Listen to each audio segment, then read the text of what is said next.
तो इसलिए 5 साल में एक बार सबको जनता के बीच में आना पड़ता है।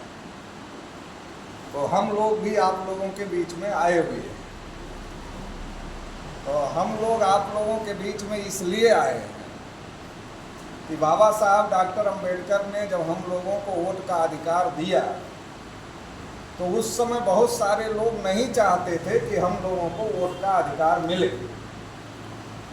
बहुत सारे लोग इस बात को केवल चाहते थे कि वोट केवल जो पढ़ा लिखा व्यक्ति है उसको ही वोट डालने का अधिकार होना चाहिए, और जो इनकम टैक्स देने वाले लोग हैं केवल उनको वोट डालने का अधिकार होना चाहिए, आम पब्लिक को वोट डालने का अधिकार नहीं होना चाहिए।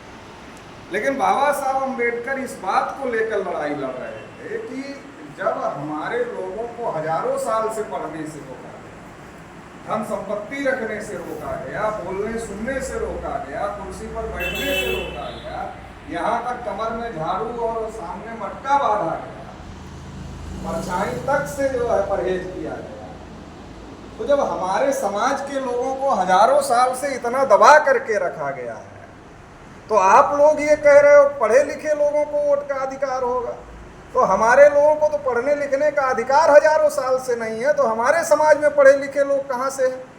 और नहीं है तो इसका मतलब जो लोग हजारों साल से शिक्षा संपत्ति पर कब्जा किए हुए हैं केवल उनको ही वोट का अधिकार रहेगा, और लोकतंत्र में भी वही लोग कब्जा करके रखेंगे। तो इसलिए बाबा साहब अम्बेडकर ने कहा कि जो बालिग हो जाए उस हर व्यक्ति को वोट डालने का अधिकार होना चाहिए। और इतना मजबूती के साथ बाबा साहब अम्बेडकर ने इस लड़ाई को लड़ा कि अंग्रेजों को ये बात स्वीकार करना पड़ा, ये बात मानना पड़ा, एडल्ट फ्रेंचाइज भारत में लागू करना पड़ा, वयस्क मताधिकार भारत में लागू करना पड़ा।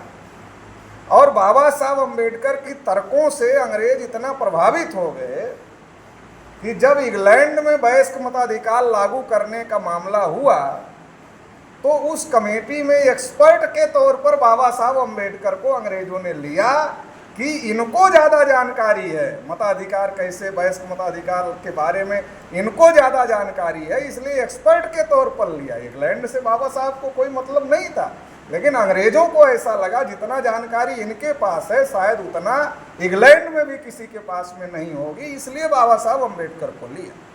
तो बाबा साहब अम्बेडकर ने हम लोगों को जो वोट डालने का अधिकार दिया, ये क्यों दिया, ये समझने की बात है। क्यों दिया? क्या 5 साल में केवल हम लोग लाइन लगाकर हर 5 साल में वोट डालते रहें, केवल इसके लिए वोट का अधिकार दिया? या फिर इस देश में जो हमारी संख्या ज़्यादा है, अगर आप SC, ST, OBC और माइनॉरिटी और इसके अलावा भी जो शोषित वंचित समूह के लोग, अगर उनको आप इकट्ठा कर लो तो ये आबादी 85-90% या उससे ज़्यादा जा सकती है। तो देश में जो शोषित वंचित समूह के लोग हैं उनको देश में शासन सत्ता में आना चाहिए। इस बात को ध्यान में रख करके बाबा साहब अम्बेडकर ने वोट का अधिकार दिया। केवल इस बात के लिए नहीं दिया कि हम दूसरों को वोट डालते रहेंगे और वही देश की शासन सत्ता पर कब्जा करते रहेंगे, वही चलाते रहेंगे और हम केवल वोट डालने वाले बने। लेकिन जब से देश में लोकतंत्र लागू हुआ तब से देश के हालात क्या है?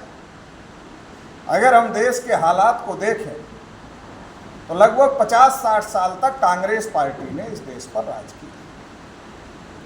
कांग्रेस पार्टी का ये कहना था कि अंग्रेजों की वजह से हमारी सारी समस्याएं देश में पैदा हो गई थी और हमने अंग्रेजों को भगा दिया है देश से, इसलिए आप हमको वोट करो, हमको सपोर्ट करो और हम देश का भला करेंगे, सबका भला करेंगे, सबका कल्याण करेंगे।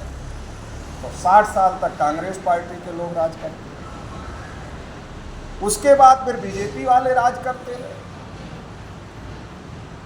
तो कांग्रेस और बीजेपी ने मिलकर लगभग भारत का जो लोकतांत्रिक इतिहास है उस पर राज करने का काम या तो कांग्रेस पार्टी ने किया या तो भारतीय जनता पार्टी ने किया। दूसरी पार्टियों को ज़्यादातर मौका नहीं मिला। अगर इसको हम दूसरी तरीके से समझें कि इस देश में जिसको बाबा साहब अम्बेडकर कहते थे कि शासन करती जमात बनना है, क्या वो शासन करती जमात बन पाया? तो वो शासन करती जमात क्यों नहीं बन पाया? क्योंकि वो समझ ही नहीं पाया कि ये जो वोट का अधिकार है ये शासक बनने का अधिकार है। वो क्या समझता रहा, ये वोट का अधिकार केवल वोट देना है 5 साल में लाइन लगाकर, शासक बनाना है, बनना नहीं, दूसरों को बनाना है। तो दूसरों को हम लोग शासक बनाते रहे और उसका नतीजा ये रहा आज़ादी के 75 साल में कि हमारी समस्याओं का समाधान नहीं हुआ। आज आप देखिए पूरे देश में नज़र उठाकर देखिए तो कहीं शेड्यूल कास्ट के लोगों पर घोड़ी पर चढ़कर बारात निकालने की वजह से पीटा जा रहा है। जो मेघवाल लड़का था राजस्थान का, उसका कौन सा दोष था? केवल पानी पी लिया था, उसकी वजह से पीट पीट कर उसकी हत्या हो गई थी। किसी को मूछ रखने की वजह से मारा जा रहा है, किसी की जय भीम बोलने की वजह से हत्या हो रही है। तो देश में शेड्यूल कास्ट के लोगों पर बड़े पैमाने पर अन्याय अत्याचार हो रहा है। सरकारें तो हम बना रहे हैं, वोट तो हम 5 साल बाद में डाल रहे हैं, लेकिन हमारे समाज के साथ क्या हो रहा है ये भी देखना जरूरी है कि देश कितना आगे निकल गया, कितना दिन हो गया, लेकिन आज भी जो छुआछूत की समस्या है वो खत्म नहीं हुई। आज भी वो समस्या है, शहरों में नहीं होगी मगर गांव देहात में आज भी वो समस्या बनी हुई है। शेड्यूल कास्ट के लोगों, अच्छा शेड्यूल कास्ट को रिजर्वेशन मिला मगर रिजर्वेशन का कोटा आज तक पूरा नहीं हुआ, चाहे वो कांग्रेस की सरकार रही हो चाहे बीजेपी की सरकार रही हो। इसी प्रकार से देश में जो आदिवासी लोग रहते हैं उनको उनके जल जंगल जमीन से खदेड़ा जा रहा, बार बार विस्थापन किया जा रहा और उनको भी तमाम प्रकार से प्रताड़ित किया जा रहा है। उनका भी जो रिजर्वेशन मिला उनका भी कोटा आज तक पूरा नहीं हुआ। शेड्यूल कास्ट शेड्यूल ट्राइब को जब संविधान लागू होने के साथ ही रिजर्वेशन